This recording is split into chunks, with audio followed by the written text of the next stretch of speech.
Hey guys, Ronan Reaper here. So yep, it's that time of the week. I'm outside the cinema.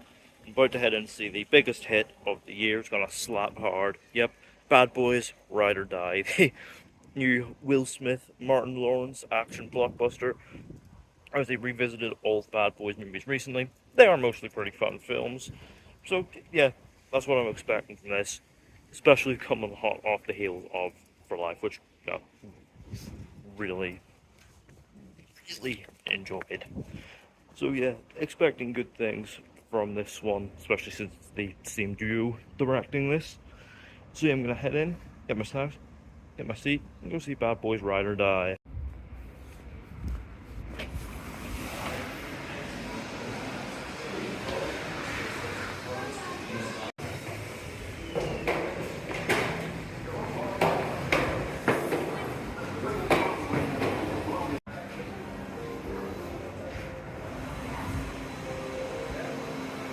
So yeah, I've got my popcorn here and a red frozen Fanta, colour of the blood that's spilled by the Miami PD's guns, ready for the latest Will Smith slaptastic hit.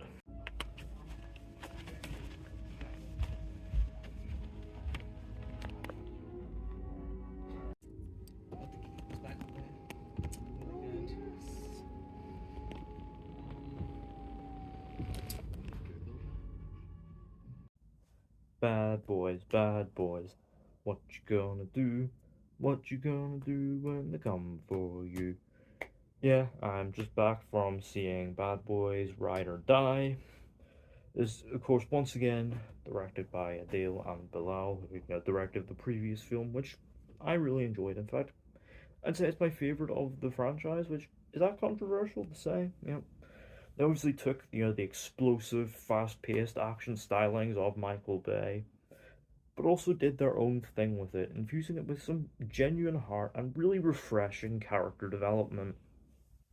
So, yeah, I was really looking forward to this to see where they would take the Miami PD's Bad Boys next.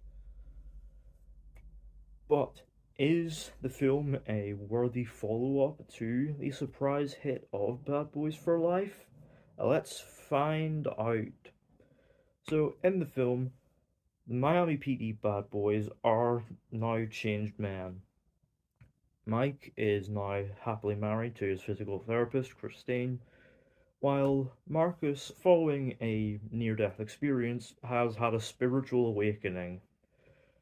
However, soon they are drawn back into the world of fast cars and shootouts and explosions when their deceased Captain Howard is framed in connection with drug cartels. And so the two soon find themselves on the run in a mission to uncover the truth and clear their late captain's name. So, of course, this is not the only film that these two have made since Bad Boys for Life. They were, of course, involved in directing the cancelled Batgirl film, which was, of course, written off for tax purposes. Thanks for that, Zaslav. Real proud of you there. And of course, there's been much talk of that Batgirl film, notably current DC co-head Peter Safran referred to it as potentially brand damaging. And look, I gotta say this. On the basis of what these two have done with their Bad Boys efforts, I refuse to believe that Batgirl was bad. Like, because, having watched this, these two clearly have the sauce. Like, I very much enjoyed this. Is it as good as Bad Boys for Life? No, not quite. But is this still a really entertaining, crowd-pleasing summer action flick? Yeah, absolutely. I mean, for one, these guys just have such a distinct eye for action. Like, again, emulating those Bayhem stylings, it's fast-paced, it's kinetic, it's explosive, it's insanely stylish. But, they're also adding their own, like, little creative flourishes, which really help it stand out as their own offering, they're taking those familiar ingredients and making their own recipe with it. Like, they're not just making diet Michael Bay. Like, this is very much the Adil and Bilall special, and there are some real cool like shot choices here. Like, there's drone shots, there's spinning cameras. Like at one point towards the end, there's a whole sequence of gunplay that's like a first person view. So good. These guys absolutely have the sauce. Like, and I would really have liked to see what they would have potentially brought to Batgirl. Alas, that's not to be. It's also shot very well, it does look gorgeous, it's very colorful and vibrant, with all these Miami backdrops. And once again, Lauren Balfe does the score, and yeah, he does a very good job. Although worth noting is that there's some like the way drums are used in the score very much reminded me of his work on the Mission Impossible films. That was kind of funny. But beneath all that as well, there's a real good character-driven story. Like, obviously, Mike, now a married man, is tested more than he ever has been and actually struggles with his anxiety. Yes, Twitter, there are realistic depictions of panic attacks here, and Marcus has a spiritual awakening following a heart attack and, basically sees himself as invincible. But, just really interesting and quite unexpected directions to take these characters in. And there's a big packed ensemble cast here. Like obviously returning from Bad Boys for Life, we've got the Ammo team, and also Mike's estranged son Armando gets a little redemption arc. We also have some newbies to the cast, notably Johan Griffith as mayoral candidate Lockwood, and also Eric Dane as the film's key villain McGrath.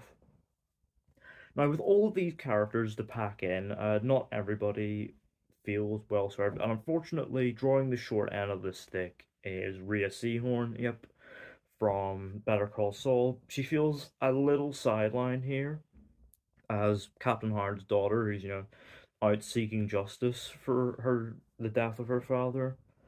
Yeah, she doesn't have a whole ton to do, to be honest. That's a bit of a shame. But by and large, the characters here are all very likable. It also helps as well. The film is very, very funny. Like there are so many great jokes here that got big laughs out of me. Like this is very, very funny stuff. And once again, Will Smith and Martin Lawrence have real good chemistry that really elevates their little bickering married couple dynamic. It's so much fun. But they also do a great job with the more serious stuff too. But make no mistake, they are really funny here, especially Martin Lawrence. Some comic highlights include a run-in with some rednecks, an encounter with an albino alligator, and Will Smith becoming the victim of multiple slaps.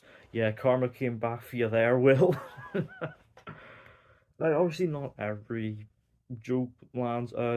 Tiffany Haddish is in this, and for like the small amount of screen time she has, is very annoying, as you'd expect.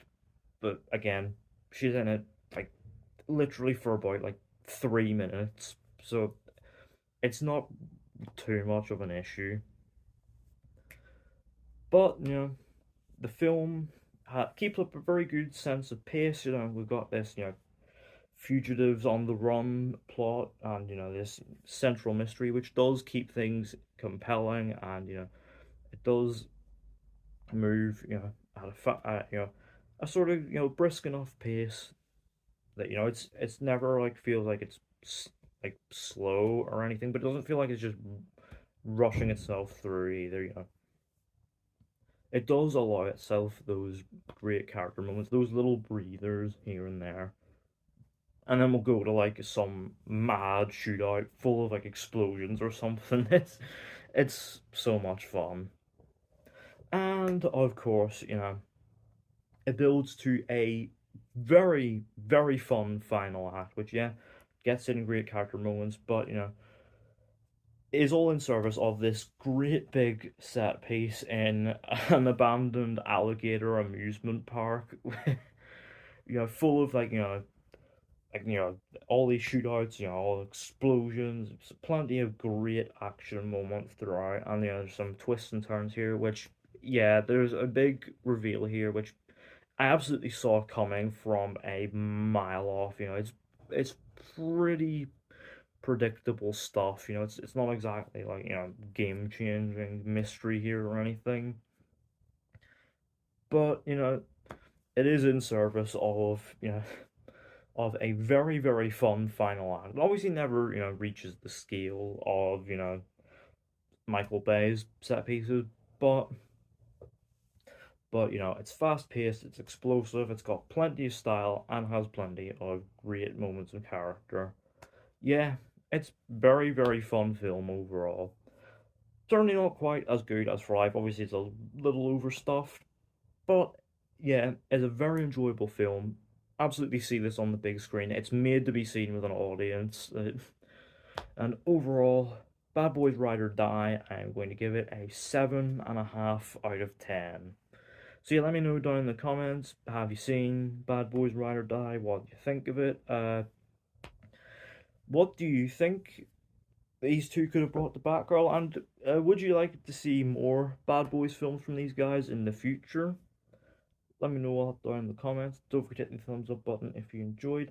Don't forget the subscribe button if you're new. And don't forget to turn on post notifications so you don't miss an upload.